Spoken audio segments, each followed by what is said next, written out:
no fear. I'm standing right here, eyes peer, with my mind clear, never look rear, only up.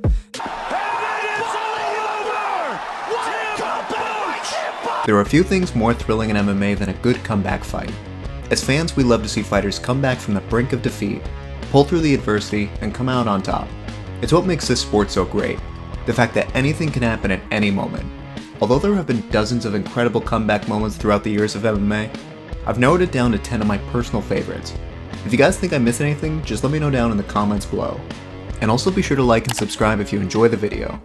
Now in no particular order, here's my list for the greatest comebacks in MMA history. This is where the fun begins.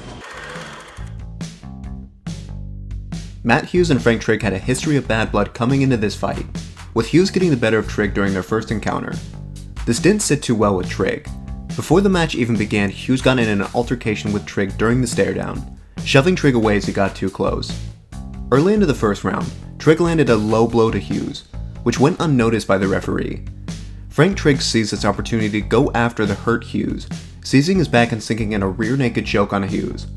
The fight looked very close to being stopped, as Hughes went into survival mode, desperately trying not to tap.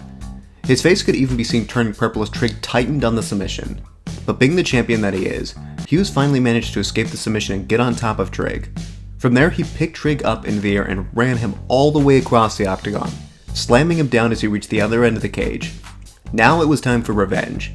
Hughes took Trigg's back and forced Trigg to tap to the same submission that Trigg had attempted earlier.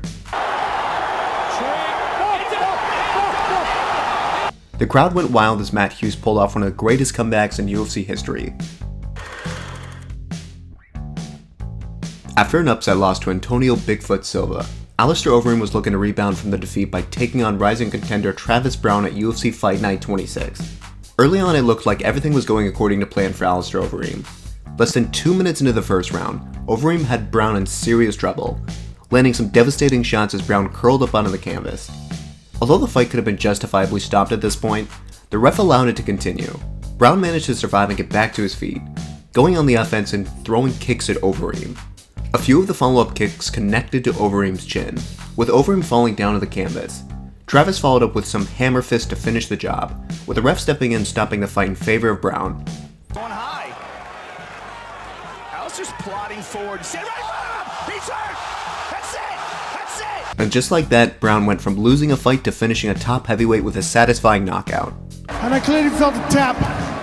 Well, let's take a look at it. Well, it didn't look like a tap to us.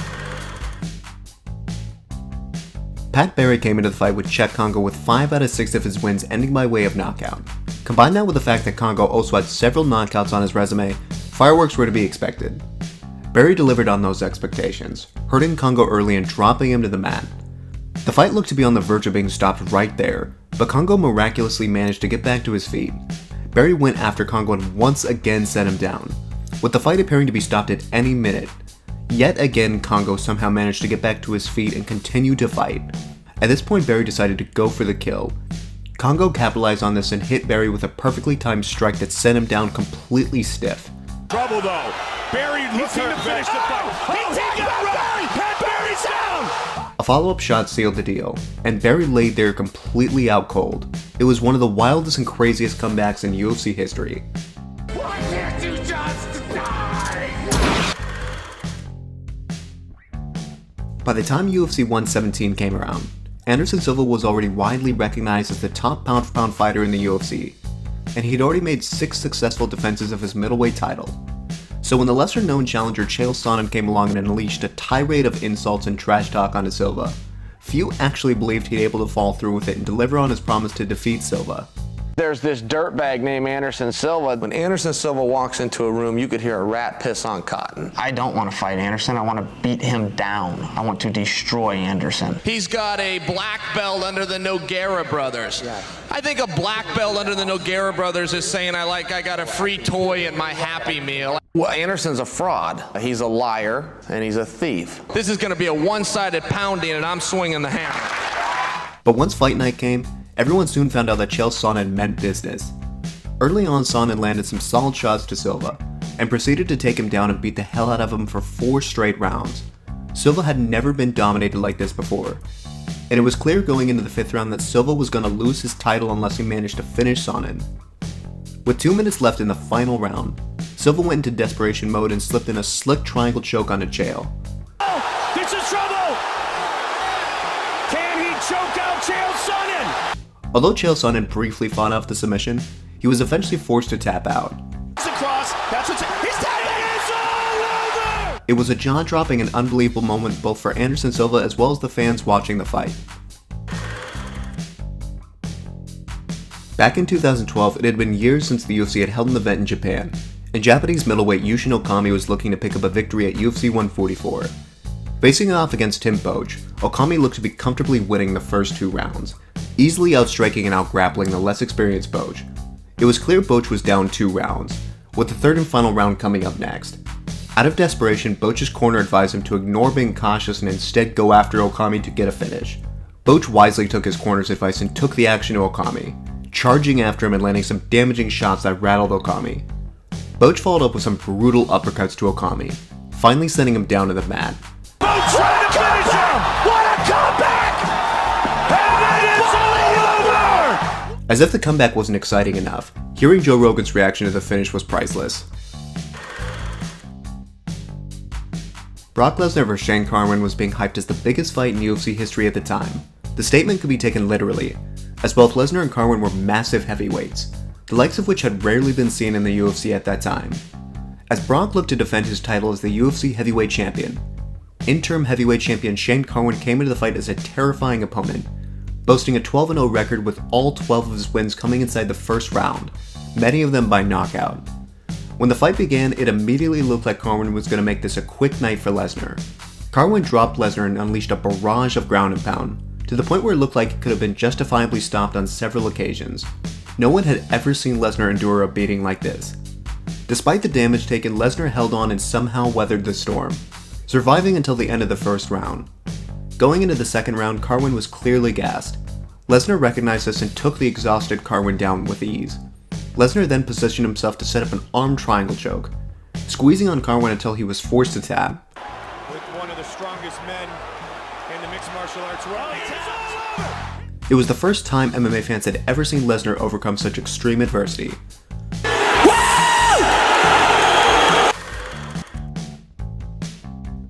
On paper, this fight seemed like a mismatch. Todd Duffy had been on a tear at this point, and came into the fight 6-0, with all of his wins coming by way of knockout, and 5 out of 6 being stopped in the first round. The impressive record along with his freak muscular physique made him the betting favorite coming into the fight with Mike Rousseau. Duffy dominated Mike Rousseau during the first 2 rounds, and looked like he had the fight in the bag. If Mike Rousseau was somehow able to survive until the end of the fight, the best case scenario looked like a lopsided victory for Duffy. Going into the 3rd round, Duffy began to visibly wear down, and Rousseau took this opportunity to land a clean right hand to Duffy's chin. Backed up. Russell, oh, he got caught! Russell has knocked out Todd Duffy! That one strike was all it took to render Todd Duffy completely unconscious. Duffy fell to the canvas out cold, but just to be safe, Mike Rousseau followed up with a brutal hammer fist for good measure. Finish him! It was both an impressive and hilarious comeback from Mike Rousseau. The co-main event at UFC 140 featured Frank Mir rematching Antonio Nogueira in the heavyweight division.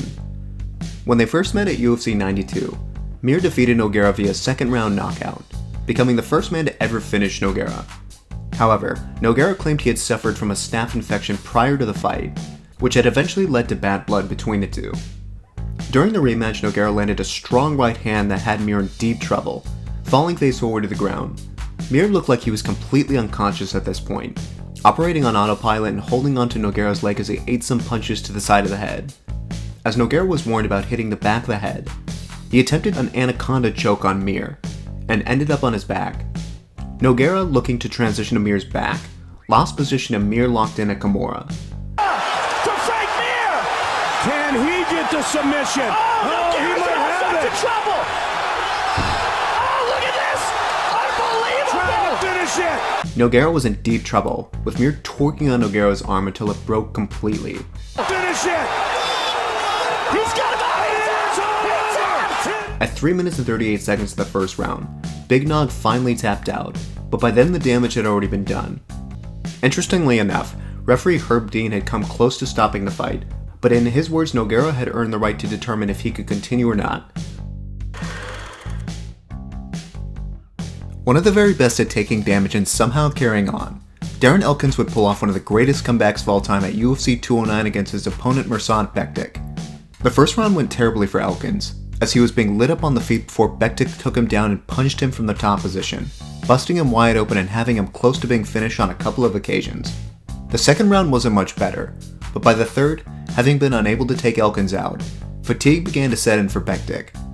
Elkins took advantage of this and began to come back, gaining some positional advantages, before he threw caution into the wind. Grabbing onto Bektic out of his scramble, Elkins landed a pair of big right hands before following with a head kick that sent Bektic crashing down. Do you believe it? Darren the Damage Elkins knocks out Mirsad Bektic. His celebration after the fight said it all.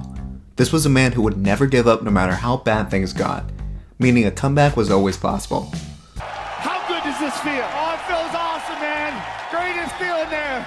Probably my biggest comeback fight ever. I thought I lost it for a second for sure, and I knew I had to finish. Now stand aside, worthy adversary. 'Tis but a scratch. The heart and determination of Frank Edgar has never been a secret among MMA fans, and his iconic trilogy with Gray Maynard proved that. Gray Maynard got the better of Edgar during their first encounter, winning the fight by decision. Following the loss, Edgar quickly rose through the lightweight division, going on to claim the lightweight title that was long held by BJ Penn. Frank Edgar's second title defense saw him in a rematch with the only man who had beaten him thus far, Gray Maynard. In one of the most lopsided rounds in MMA history, Gray Maynard bullied Edgar for 5 minutes, dropping him on multiple occasions and landing numerous strikes that busted Edgar up. How Edgar managed to survive was a sight to behold. It was like something out of a Rocky movie.